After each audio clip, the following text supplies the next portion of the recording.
Hey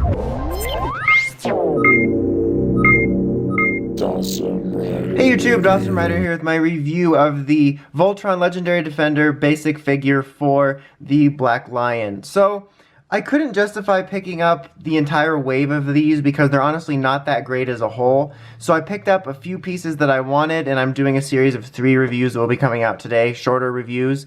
So I picked up Black Lion because he's one of my more favorite designs. I can't find a larger one yet, and I kind of wanted to have a review that just sort of went over it and sort of generalized the other ones because I did look at the other ones for a while, so I want to talk about that when we get into it. But, so, this will be the first one, and then I think the next one is the Voltron figures, and then one of the antagonists. So, anyway, so this is just a smaller sort of standard figure class, instead of like, you know, the $20, $30 larger ones is going to combine. They're just sort of a regular figure with some sort of feature. That's what this line's bit is. Overall, he's okay looking. Honestly, I don't have too many problems with this one specifically in a lot of ways look-wise. The paint's pretty solid. It gets the most basic details. It looks kind of decent there. I don't have a huge problem with it. I think the sculpt and stuff in the paint is pretty decent. And it doesn't look quite as weird as, I'll mention it when I get to those reviews, but the paint on the main figures for just like the Voltron formation is kind of weird. It looks kind of thick, if that makes any sense, but this one doesn't.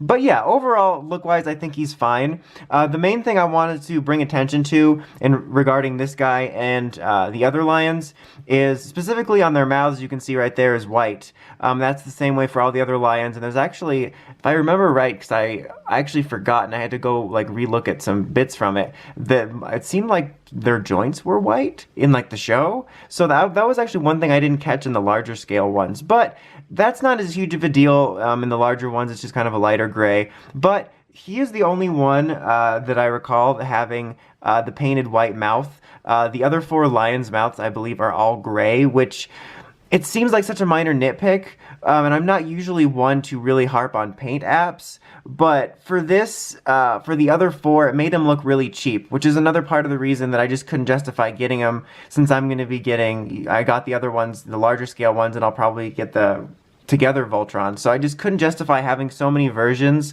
especially when they didn't all look so great.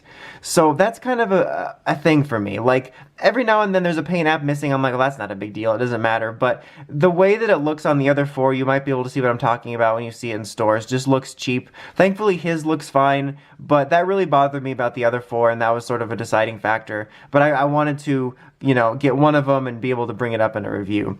But anyway, he does have some articulation, so you can see his legs have been moving around. His action feature does come from his legs, so they're a little bit weirder to move because they're on like a system. But you can move here. There's like a little kind of gear joint, which is kind of nice because you know it won't get that loose around here, so that's kind of neat.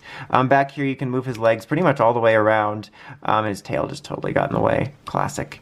But you can also have a nice little joint here. It's not like an amazing amount of movement, but it's pretty realistic. I mean, it's always weird when I go over articulation on like non-humanoid things because there's there's only so many different poses you can get something like this in. And then he's obviously got this tail here, which is sort of a mix between the sort of really nice, softer plastic that the larger scale ones have and just sort of your standard ones you'll get in a bunch of different figures. It's just like straight up solid plastic. So it's not as easy to work with, but it's not the worst. The wings here are not bad looking. The main feature here comes from the fact that you squeeze them and it says like claw attack action, but like honestly right now it looks like really pitiful.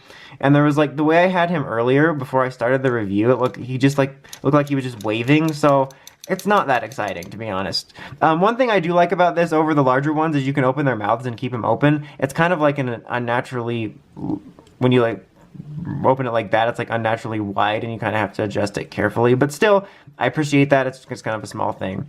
But anyway, that's pretty much about it. All the other ones are basically very similar, you know, in quality. Like I said, they look very much the same. They just don't have the right painted mouths, which is kind of annoying, and they all have some type of feature like a missile featuring and stuff like that, missile firing, excuse me. So Yeah, that's why I'm sorry I didn't do all of them. It's just I couldn't justify it, especially since I want to get other things from the line that I think will be more fun to take a look at. But I wanted to pick up at least one. So overall, I would say these really aren't the best. They're not terrible like by any means in terms of like the worst toys I've bought, but they're not that great. The only way I can see recommending picking up any of them is if you're really on a budget and you really just want something, then they're not that bad for it. Specifically him, because I have him and he has the painted mouth.